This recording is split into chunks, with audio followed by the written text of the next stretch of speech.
ایک پھول والے کی دکان پر کیا خوبصورت جملہ لکھا تھا، انسان کو ہر قدم پر جیت چاہیے مگر لوگ میرے پاس آ کر ہار مانگتے ہیں۔ کسی بزرگ سے کہا گیا کہ کچھ نصیحت فرما دیں، فرمایا بس دھیان رکھنا کوئی اللہ سے تمہاری شکایت نہ کر دے۔ بدلہ لینے والوں سے نہیں بلکہ سہ جانے والوں سے ڈرو، ان کا معاملہ رب کے حضور پہنچا دیا جاتا ہے۔ اگر کوئی بلا وجہ آپ کا دشمن بن جائے تو مان لیجئے کہ آپ میں کچھ خاص ہے، سامنے والا حسد کا شکار ہے۔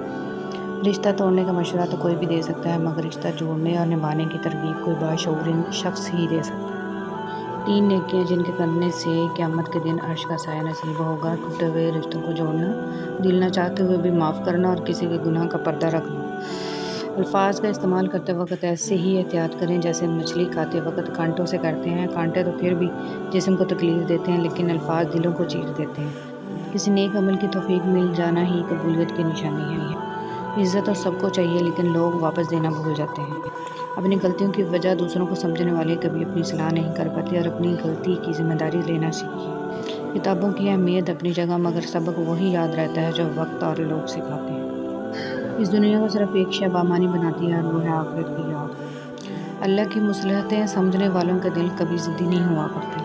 دھوکہ کھانے کے بعد تقریباً ہر انسان پہ ایک وقت ایسا ضرور آتا ہے جب اس میں بلا وجہ کی دوستیاں، زبردستی کے تعلقات اور غیر ضروری گفتگو کرنے کی چاہ ختم ہو جاتی ہے۔ سب راستے بند ہو سکتے ہیں مگر میرے رب کی رحمت کا راستہ کبھی بند نہیں ہو سکتا۔ درود پڑھیے ثواب ملتا ہے، سلام پڑھیے جواب ملتا ہے۔ لفظوں میں کیا لکھوں اس رب کی تعریف میں، جو نہ مانگوں تو نواز دیتا ہے اور جو مانگ لوں تو بے حساب دیتا ہے۔ کسی نے مرغے سے پوچھا لوگ تمہیں جینے نہیں دیتے، کاٹ ڈالتے ہیں؟ مرغے نے جواب دیا لوگوں کو جگانے والوں کا یہی حال ہوتا ہے۔ جہاں چھوٹوں کی زبانیں بڑی ہو جائیں وہاں بڑوں کے رتبے ختم ہو جاتے ہیں۔ جس دن تم دوسروں کا درد خود پر محسوس کرنے لگو تم سمجھ لینا کہ تم اشرف المخلوقات ہو۔ صاف کپڑوں میں گندا دل ہونے سے بہتر ہے کہ گندے کپڑوں میں صاف دل ہو۔ ہارون رشید نے بہلول سے پوچھا چور کے بارے میں کیا حکم ہے؟ بہلول نے کہا عالی جاں، اگر چور پیشہ ور ہو تو اس کا ہاتھ کاٹ دینا چاہیے اور اگر چور مجبور ہو کر اس نے یہ چوری کی ہو تو حاکم وقت کی گردن اڑا دینی چاہیے۔ مضبوط ترین ہوتے ہیں وہ رشتے جہاں عیب گنے نہیں چھپائے جاتے ہیں۔ سب پرندوں سے پیار لوں گا میں، پیڑ کا روپ دھار لوں گا میں۔ کچھ لوگ ہمیں اپنے الفاظ سے، رویے سے اتنی اذیت دیتے ہیں کہ زندگی میں پھر کبھی وہ ہم سے پیار سے بات کریں یا ہم پر کوئی احسان کریں تو ان سے عجیب سی نفرت محسوس ہوتی ہے۔ اپنی اولاد کی بہترین تربیت کی فکر کرو، سہولتوں کی نہیں۔ پرندے اپنے بچوں کو پرواز کرنا سکھاتے ہیں، گھونسلے بنا کر نہیں دیتے۔ ہتھوڑے کے آخری وار سے پتھر ٹوٹ جاتا ہے لیکن اس کا یہ مطلب نہیں کہ پہلے وار بیکار تھے۔ حقیقت بس یہ ہے کہ کامیابی مسلسل کوششوں کا نتیجہ ہوتی ہے۔ ادھوری باتیں اور ادھورے جملے سن کر اپنی مرضی کی داستانیں تخلیق کرنے والے لوگ ہمیشہ دکھ ہی اٹھاتے ہیں۔ کبھی بھی ہمت نہ ہاریں، حالات کتنے بھی مخالف ہوں، صلاحیت اپنا جوہر منوا لیتی ہے۔ کسی کی جیب سے جتنا مرضی مہنگا اور شاندار ڈنر کر لیں، صبح دوبارہ بھوک لگنی ہی لگنی ہے۔ اس لیے پیٹ کی خاطر کبھی بھی عزت نفس اور ایمان کا سودا نہیں کرنا چاہیے۔ اگر گندے کپڑوں میں شرم آتی ہے تو گندی سوچ رکھنے میں بھی شرم آنی چاہیے۔ مطلب کی کشتی پر سوار لوگ بہت جلد مخلص لوگوں سے بچھڑ جاتے ہیں۔ اگر تم زندگی کے راستے پر کانٹے چھوڑتے جاؤ گے تو تمہاری پیچھے آنے والی نسلیں اسی راستے پر لہو لہان ہو جائیں گی۔ ہر عمل اپنے نتیجے کے انتظار میں ہوتا ہے۔ آہستہ آہستہ دل بھی بنجر ہو جاتے ہیں، برے رویوں سے، تلخیوں سے اور نفرتوں سے۔ سچا اور مخلص انسان اگر تمہیں بلند نہ بھی کر سکا تو تمہیں گرنے بھی نہیں دے گا۔ ٹوٹے ہوئے رشتے وہ جوڑ دیتا ہے، بات اپنے رب پر جو چھوڑ دیتا ہے۔ اتنی کوشش ضرور کیا کریں کہ کوئی آپ کی وجہ سے رب کے سامنے نہ روئے۔ خشک رویہ رکھنے والا اس درخت کی مانند ہے جو پھولوں اور پھلوں سے محروم ہو، نہ بیٹھنے والے کو سایہ دے اور نہ نظر ڈالنے والے کو خوشی پہنچائے۔ انسان اپنے اخلاق کی وجہ سے دل میں اتر جاتا ہے یا دل سے اتر جاتا ہے۔ اپنے اندر برداشت پیدا کریں، معلوم نہیں آپ کو کون کون برداشت کر رہا ہے۔ اہمیت الفاظ کی ہوتی ہے مگر اثر ہمیشہ لہجوں کا ہوتا ہے۔ جب تک غلط فہمی کی کینچی کو تالے لگے رہیں گے رشتوں کے کاغذ محفوظ رہیں گے۔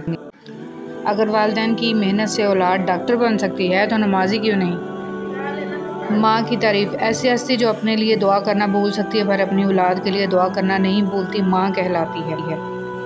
9 مہینے عورت کی کوکھ میں بچے کی حفاظت میرا رب کرے اور پیدائش کے فوراً بعد حفاظت بابا جی کا تویز کرے تو کیا یہ رب کے حق پر ڈاکہ نہیں ہے؟ موت کا جھٹکا سب کچھ آف لائن کر کے صرف اچھے اعمال کو آن لائن کر دیتا ہے۔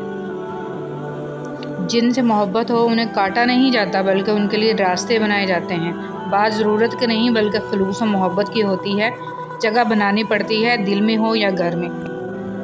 بہترین اجر والا صدقہ یہ ہے کہ تم تندرستی اور توانائی ہوتے ہوئے اس وقت صدقہ کرو جب تمہیں خود بھی مال کی ضرورت اور تنگ دستی کا ڈر اور خوشحالی کی جستجو ہو۔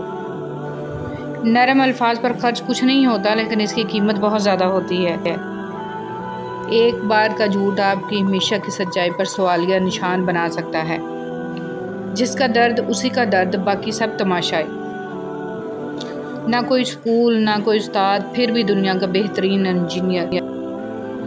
غریب گھرانوں میں بھی رشتے کیجیے، بڑے سلیقے سے رہتی ہیں بیٹیاں غریب کی۔ زندگی کا صفحہ نماز کے ساتھ اور نماز کے بغیر۔ بچپن میں خواہش، جوانی میں خواب، ادھیڑ عمر میں ضرورتیں اور بڑھاپے میں حقیقتیں سونے نہیں دیتی۔ ہو سکتا ہے کسی شخص کی نیت درست ہو لیکن اس کا عکس دکھانے والے کی نیت درست نہ ہو، لہٰذا ہر سنی سنائی بات پر یقین مت کیا کرو۔ جس نے آپ کو اوپر چڑھنے میں مدد کی ہے اس کو توڑنے کی کبھی کوشش مت کرنا کیونکہ واپسی اترنے میں تمہیں اس کی سخت ضرورت ہوگی۔ کسی کا سکون چھین لینے کا کفارہ عبادت کر کے ادا نہیں کیا جا سکتا۔ سب رشتے وقت کے ساتھ رنگ بدل لیتے ہیں سوائے ماں کے، وہ ویسی ہی رہتی ہے جیسی ہوتی ہے۔ غیروں نے اتنی غلاظت ذہنوں میں بھر دی کہ اب قرآن اور نبی پاک صلی اللہ علیہ وسلم کا فرمان سمجھ میں نہیں آ رہا۔ ہر بچھڑ جانے والا رشتہ ہمارے جسم میں موجود ایک احساس کو مردہ کر جاتا ہے۔ کچھ لوگ ہمارا یقین مار جاتے ہیں، کچھ پیار، کچھ اعتماد اور کچھ ہماری خوشیاں۔ میرے اللہ، مٹی سے کیا کیا رنگ نکلتا ہے۔ جہاں محبت ہو وہاں وضو کا پانی ٹھنڈا نہیں لگتا۔ معصوم افراد ہمیشہ دھوکہ کھاتے ہیں کیونکہ وہ غلط لوگوں پر بھروسہ کرتے ہیں۔ مشکلات سے نکلنے کا راستہ۔ نبی کریم صلی اللہ علیہ وسلم نے ارشاد فرمایا، جو شخص پابندی سے استغفار کرتا رہے اللہ تعالیٰ اس کے لیے ہر تنگی سے نکلنے کا راستہ بنا دیتے ہیں۔ تم صحیح ہو تو اس کا مطلب یہ ہرگز نہیں کہ میں غلط ہوں، اس لیے تم نے زندگی کو میری سائڈ سے دیکھا ہی نہیں۔ یقین رکھو اپنے رب پر، وہ تمہیں ویران کنویں سے نکال کر سلطنت کا بادشاہ بنانے پر قادر ہے۔ انسان امیدوں سے بندھا ایک ضدی پرندہ ہے جو گھائل بھی امیدوں سے ہے اور زندہ بھی امیدوں پر ہے۔ زندگی اتنی قیمتی ہے کہ اس کا ایک لمحہ زندگی کی ساری متاع کے بدلے میں بھی خریدا نہیں جا سکتا۔ کسی کو وقت سے پہلے اور قسمت سے زیادہ نہیں ملتا۔ ذلیل کرنے میں اور اصلاح کرنے میں بہت فرق ہوتا ہے۔ عزت وہ تحفہ ہے جو ہر کوئی نہیں دے سکتا۔